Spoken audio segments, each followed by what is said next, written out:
Hi, and welcome to my video. My name is Christopher Coipel, and I will be going over an itinerary for the upcoming 2022 FIFA World Cup. Let's begin, shall we? So before going over any itinerary with you guys, I felt the need to come up with some fun facts about the World Cup. In 2022, the World Cup will be hosted by the country of Qatar.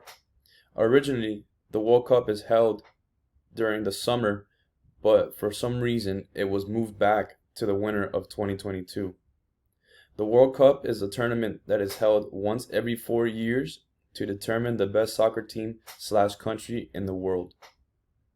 A little bit of history for you guys. The first ever World Cup was held in 1930 and was hosted by Uruguay. The World Cup is the most watched sporting event in the world. Now, some fun facts about Qatar. Qatar is located in the Arabian Peninsula.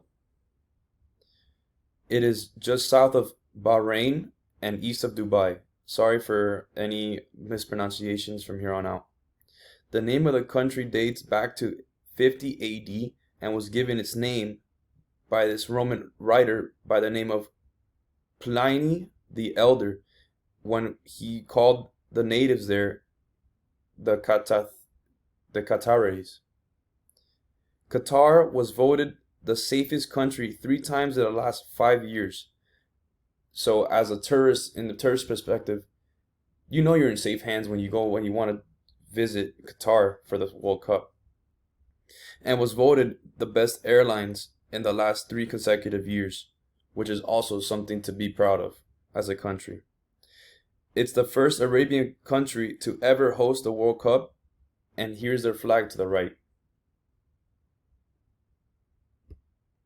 Now some attractions in Qatar. Qatar is a beautiful, beautiful country where they have sea that meets the deserts. Hence why I put these two together right here. Some water sports you can see is scuba diving, parasailing. You could even do a jet ski or yacht tour around the Corniche and Pearls in Qatar. The Corniche and the Pearls in Qatar are, in their own grand scheme, some of the more wealthy and luxurious areas in Qatar. If you don't want to go and you don't want to experience the water sports, which I don't know why you wouldn't, because they have such beautiful beaches over there that I would love to go and experience such attractions. You can go and you can have an adventure through the desert.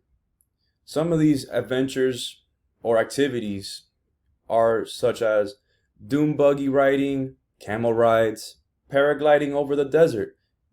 Heck, you could even stay overnight in the desert. How crazy is that? I would love to do that one day. If you're not so much of a crazy sports or extreme sports person like doing water sports or desert adventures, you can take, your little stroll around the historic museums. For all the history buffs out there, Qatar has museums that have a numerous number of ancient artifacts that will catch your eye. I mean, think about it.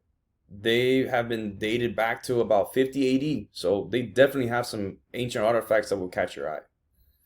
Some of these museums are called the National Museum of Qatar and the Museum of Islamic Art. You could even go and stop by some shopping districts and some restaurants. You can go around Doha. Doha is known for its variety shops and malls, and it's actually the capital of Qatar.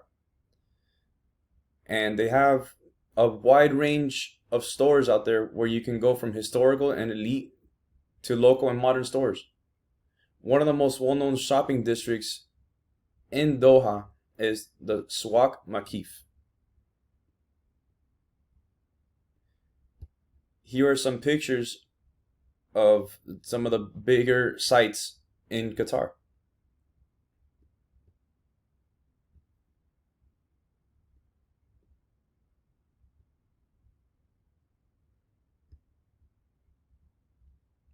Thank you so much for tuning in today to my video. Hope you have a nice day. Goodbye.